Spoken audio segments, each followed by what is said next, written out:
Assalamualaikum. Waalaikumsalam. Masuk, Mbak. Oke, makasih Bu. Iya. Makasih Bu. Iya, silakan duduk, Mbak.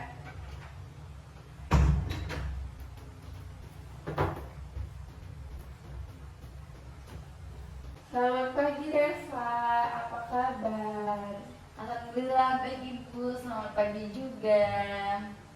Syukurlah kalau begitu. Sebelum kita mulai, mau minum dulu. Di sini saya ada teh dan air mineral. Boleh? Kamu mau yang mana? Saya mau teh aja Bu. Boleh, silakan. Makasih, Reva. Bu. Iya.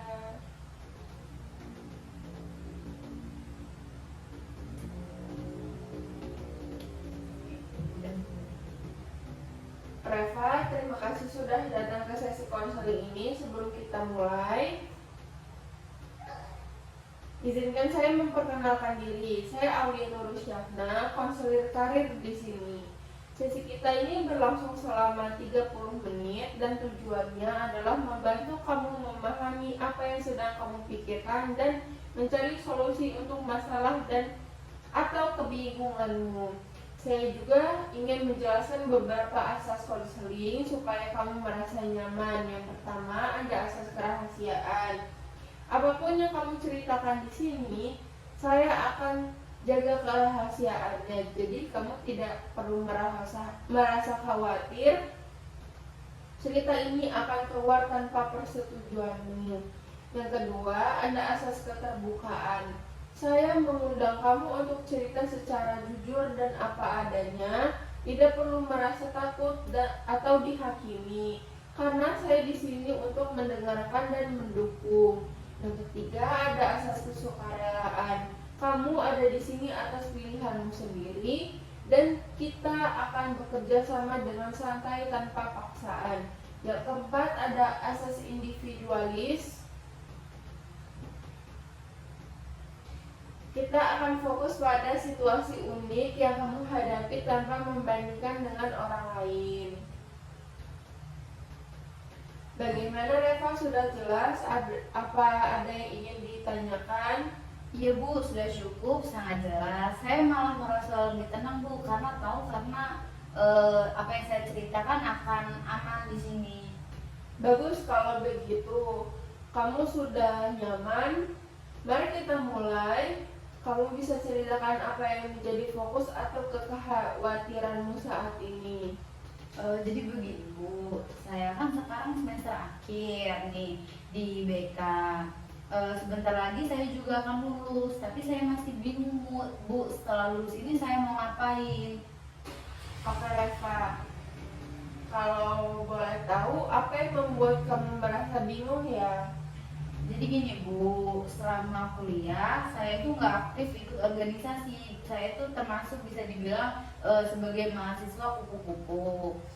Saya itu lebih fokus ke akademik loh Bu. Tapi di semester 5 ini saya di semester 5 pernah ikut program kampus mengajar Bu.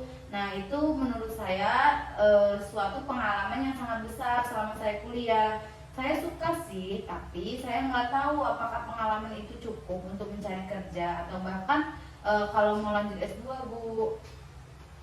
Baik, jadi kamu merasa kurang percaya diri ya karena merasa kurang aktif organisasi di kampus. Tapi di sisi lain kamu punya pengalaman yang sangat berharga dari kampus mengajar. Kalau boleh tahu apa yang membuat kamu tertarik ikut program kampus mengajar itu ya? Saya waktu itu ingin mencoba sesuatu yang baru Bu. Jadi selama kampus mengajar saya belajar banyak sekali Bu, yaitu saya membantu guru-guru di SD tersebut Bu, dapat mendampingi anak-anak siswa-siswi yang di sana itu belajar. Saya juga melakukan banyak program selama saya mengikuti kampus mengajar tersebut Bu. Saya juga setelah mengikuti hal tersebut saya bisa lebih paham tentang kesulitan yang dihadapi anak-anak dalam belajar. Itu menurut saya menjadi pengalaman yang berkesan banget sih Bu buat saya. Itu pengalaman yang sangat luar biasa ya Reva. Dari cerita kamu, saya bisa melihat bahwa kamu punya kepedulian yang sangat besar terhadap pendidikan anak-anak. Tapi kamu merasa itu saja belum cukup. Iya Bu, jadi saya tuh takut Bu, nanti tempat kerja lebih melihat pengalaman organisasi atau kepemimpinan, sedangkan saya tidak punya itu Bu. Paham, Reva. Jadi kamu merasa ada kekosongan di pengalamanmu ya, yang membuat kamu merasa khawatir untuk melangkah ke dunia kerja ataupun pendidikan lebih lanjut. Betul sekali Bu. Baik Reva, sekarang coba kita eksplorasi lebih dalam ya, lebih jauh tentang minat dan tujuanmu. Kalau kamu membayangkan 5 tahun ke depan nih, apa yang ingin kamu capai? Kalau dari saya sendiri 5 tahun lagi saya ingin jadi konselor profesional Bu. Saya ingin bekerja di sekolah dan dapat membantu siswa yang kesulitan dalam belajar atau punya masalah pribadi Bu. Wah, itu tujuan yang sangat mulia, Reva. Kamu ingin berkontribusi langsung pada pengembangan anak-anak di sekolah ya? Apa alasan khusus yang membuat kamu ingin menjadi konselor? Selama kampus mengajar, saya merasa puas sekali Bu. Setiap kali bisa membantu anak-anak memahami pelajaran atau mengatasi rasa malu mereka di kelas. Saya merasa itu pekerjaan yang bermakna Bu. Bagus sekali, Reva. Jadi, minatmu adalah bekerja langsung dengan anak-anak, membantu mereka berkembang, baik secara akademik maupun emosional. Kalau kita hubungkan dengan karir, konselor, apa kamu sudah mulai mencari tahu langkah-langkah untuk menjadi guru BK? Belum terlalu banyak sih Bu. Saya tahu harus melamar sebagai guru BK di sekolah, tapi saya bingung Bu. Apakah pengalaman saya itu cukup untuk semua itu yang akan saya lakukan Bu? Baik Eva, kalau tujuanmu adalah menjadi konselor profesional, langkah pertama yang bisa kamu ambil adalah mencari lowongan sebagai guru BK di sekolah, baik sekolah negeri maupun sekolah swasta. Iya Bu, tapi apakah pengalaman saya cukup untuk melamar dan bekerja di sana Bu? Tentu saja cukup Reva, pengalaman kampus mengajar adalah nilai tambahan besar yang bisa kamu tonjolkan di CV kamu. Selain itu, kamu bisa menunjukkan kesungguhan untuk belajar dan berkembang, misalnya dengan mengambil pelatihan tambahan atau kursus terkait konseling. Wah, saya nggak kepikiran soal itu sih Bu. Pelatihan seperti apa ya Bu yang cocok? Kamu bisa mulai dengan kursus online tentang teknik konseling, manajemen kelas, ataupun mendampingi siswa dengan kebutuhan khusus. Banyak program seperti ini tersedia secara online ya Reva, baik. Bahkan ada yang gratis loh. Oh, itu menarik sekali sih Bu. Jadi saya bisa melamar kerja, saya juga bisa mencari keterampilan tambahan terlebih dahulu ya Bu. Betul sekali Reva. Selain itu, kamu ingin tetap terbuka dengan peluang lain kan?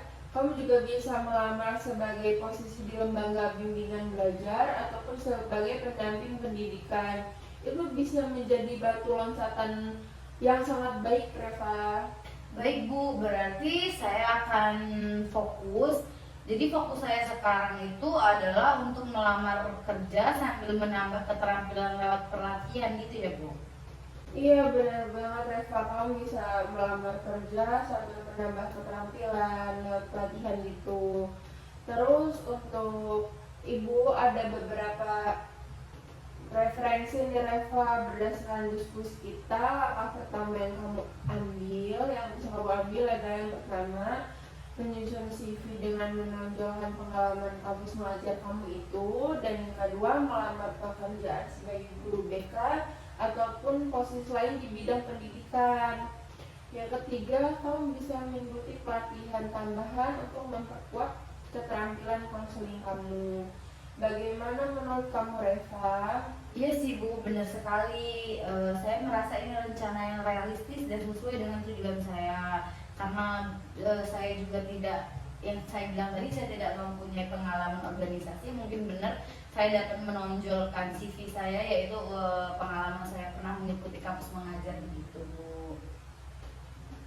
Bagus sekali kalau begitu. Kamu kalau misalnya butuh bantuan untuk menyusun CV kamu atau mempersiapkan wawancara, kita bisa diskusi di sesi berikutnya ya Reva. Iya Bu, makasih banyak ya Bu. Saya pasti akan kembali lagi ke sini kalau saya butuh bantuan atau butuh arahan lebih lanjut kepada Ibu.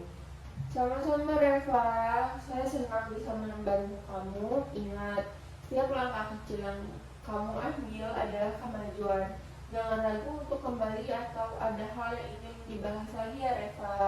Iya Bu, terima kasih banyak ya Bu atas arahannya. Ibu juga sudah mau mendengarkan keluh kesah saya. Ibu sudah memberikan saya solusi. Makasih ya Bu, saya jadi lebih percaya diri lagi nih setelah lulus saya mau ngapain. Sama-sama Reva, semoga sukses dengan rencana-rencana kamu. Sampai jumpa lagi ya Reva di sesi berikutnya. Iya Bu. Baik, makasih Bu. Saya izin pamit dulu ya Bu. Oke. Assalamualaikum Bu. Waalaikumsalam.